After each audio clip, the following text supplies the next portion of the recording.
Proverbs 22:7 says, the borrower is slave to the lender. The rich rule over the poor. The Bible was coming after the crypto bros before it even existed. So what does the Bible have to say about debt? And again, you could consider this part two.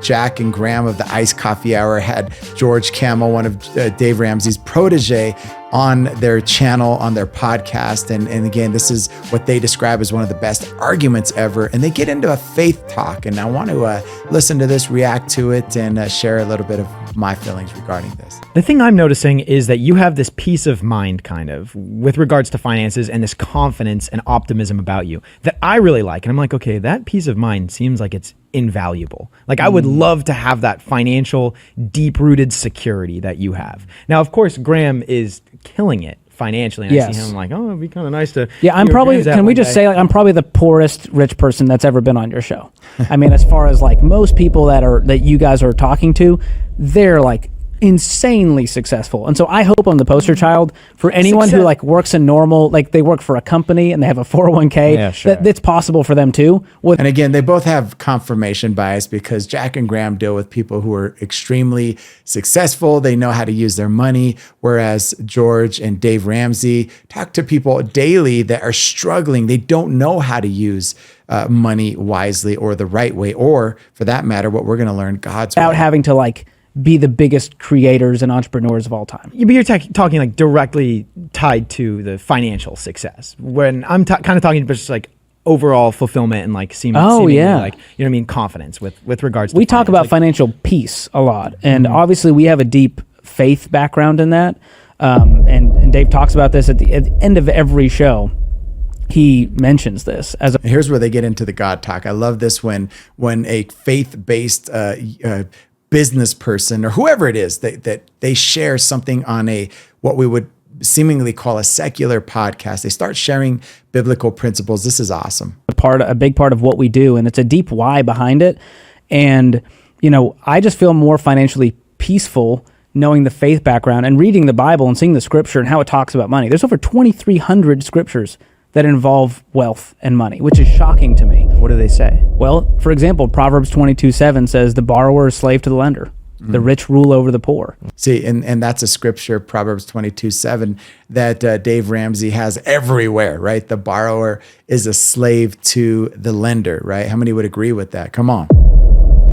And so it's one of the reasons that I'm just like, yeah, the borrower is slave to the lender. Like, I don't want to be beholden to anyone financially. Like, I don't want to be in chains. Doesn't it depend on the terms necessarily? Because let's listen to this argument. The lender is lending at 1%.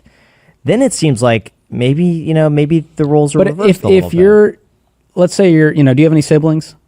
The half sister. Okay, so if she loans you $100,000 at 1%, does that not change the relationship when she sees you going on vacation? That's a valid point. And I don't know about you, but if you've ever lent money to somebody, a family member, or borrowed something, a sum of money from a family member, you almost feel like you can't buy anything, or you can't go anywhere, or you can't do a vacation because they're looking at you, they're looking at your Instagram or your Facebook thinking, what's he doing on vacation? He just borrowed $10,000 from me. Like, I get, that's a valid argument. And buying a car and, But that's assuming that, but that changes the relationship that's already there, because we're going from a sibling relationship to now she has power over like what I spend money on. But with the bank, you don't have that like sibling relationship to begin with. It's always... It's like very transactional. Right, exactly. But even then, you said, like, what if it all goes down? And so if it all goes down, your best position is to not owe anyone anything in that regard. Right. But I also think that if you put enough money down and you're safe with the property, you fix it up. Let's just say... That's talking real estate. From a real estate standpoint, you could always sell it.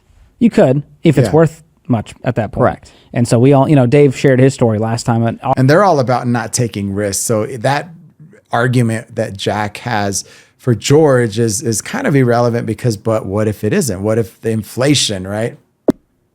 Oh, that was a boop, happens. And then things get turned upside down. The value goes down. You never know. Obviously, it was a different time back then, but lender called all the notes, bank got sold, and all of a sudden he couldn't swing the $2 million, notes that were owed in time, selling them off fast enough. And so he got burned by that, obviously, and since then has looked at what the Bible has to say about money. And even when it comes to investing, I mean, the Bible's chock full. Proverbs 13:11 says, wealth gained hastily will dwindle, but whoever gathers little by little will increase it. And I'm like, the Bible was coming after the crypto bros before it even existed. I mean, you talk about wealth gained hastily will dwindle. Money that comes in really fast will leave just as fast. Sure. Money that you slowly build up over time ends up staying with you for a longer period of time. There you go. There you go. So there's just such wisdom in that. Regardless Lots of of bombs if you dropped here. believe in the Bible or you have a faith background, it's hard to not see the wisdom in that common sense principle. And so it's one of the reasons why I own zero crypto. I just have no interest in the anxiety of it and gaining it fast and losing it faster. I'm okay with my 401k slowly building at the rate of the market over 20 years. And you think that wisdom is due to like the long term, just like constantly ingraining those philosophies of like, you work, honest work, and you just kind of save up a little by little and you're frugal with your money. That is more valuable than making a bunch of money overnight. Yeah. Well, and I think when you work for the money, which Two very stark differences in philosophy on how to earn money, how to get rich, let it invest it, put it to work, buy properties, or just save it over time, pay everything cash, and incrementally get your wealth that way. I mean, not that if you research the right single stocks and like you did, that is work, right? But when you like toil, like there's like labor involved, you show it up and put in the work, it feels different than like luck. I picked the right stock at the right time, right? Like someone who wins the lottery, for example, there's a Valid reason argument. lottery winners, their life implodes generally. And they end up losing all that money. Their family comes after them versus someone who earned that money through a business, for example, Yes. over time. Yeah. Customers gave them, certificates of appreciation with presidents' faces on it saying, thank you for providing the service. That's what YouTube does when you put out great content and people watch that content. When I just chose the winning lottery ticket, I know internally I didn't deserve that. Yeah. And so it changes great the way you argument. view that money and view that wealth. And oftentimes you're tempted to go spend it all. Yeah. I've rarely seen lottery winners where like, I took all the money and I just invested it in an S&P 500 index fund and I haven't touched it. Instead, this changes everything. The greed sets in. Yeah. It doesn't And feel we've like seen you've that in the worked for crypto it. world. There's Right. so much greed in It's that a great world. argument. And I'm not saying everyone who does crypto is evil or anything like that, but we've seen a lot of scammers and frauds and grifters enter that space. Yep. And it can be a get rich quick kind of mentality where they're going, if I just get in the right meme coin, well, 3 weeks from now or a year from now, that could turn into this much. Yeah. And it very rarely happens. So that's a great argument. And so that is just too much anxiety and too much responsibility for me to handle versus going, I'm just going to earn my pay every day over time. And I plan on working until I can't work anymore. Because I think we were created to work. We were created to contribute. And that's with the anti-work movement. That's another gem right there. We were created to contribute. This is what the Bible tells us. We all have a purpose. We all have a reason to be here. We all have a need to be loved and to love and to find a family. And then men providing protection for your family. And again, this is not saying women can't work too. This is just saying we all have a role, right? And I won't get into the weeds here, but I love that he's saying that we were created with an innate internal need to contribute. I like this. Everybody has a role, man and woman. We all have a role. That's a hard pill for a lot of people to swallow. Now, what I didn't say was work for a toxic company for 30 years doing something you hate. That's what they hear in their mind when we say working is good. Yeah. You know, okay. like I want you to work in such a way that you can do the things you want to do and find that balance. And you guys have done that. You're in the content creator space. You own your schedules and time more than most people do. And so you're doing something you love, hopefully. I mean, Jack seems like he's having a good time. All right, Jack. Yeah. Hey, this is such a great conversation. It's about to end right there, the clip, but I just wanted to react a little bit as we went through the clip and really highlight the fact that George Kamel is bringing in scripture. And they asked, right? He wasn't like saying, hey, here's scripture.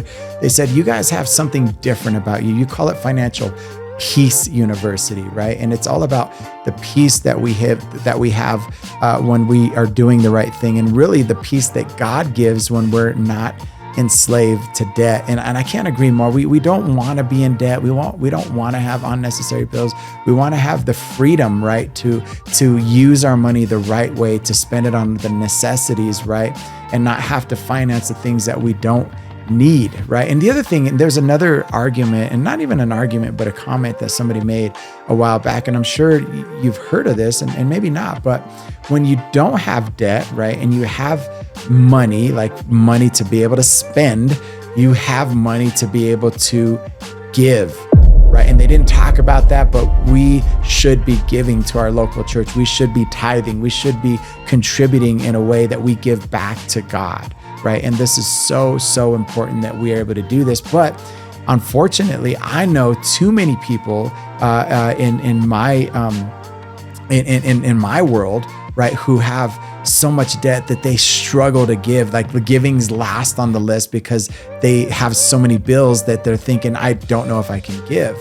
Whereas somebody like we're not in it. So the first thing we do is we give. And somebody needs something, we give. We have an event coming up at the church, we give. We have something Ride of a Lifetime at Lifetime, and we want to contribute to the Lifetime Foundation and the Children's Miracle Network. Boom, we give because we have it readily available. And so we're able to be a bigger blessing when we're not in debt too. So think about that one. Let me know what you think in the comments below. I'll see you on the next one.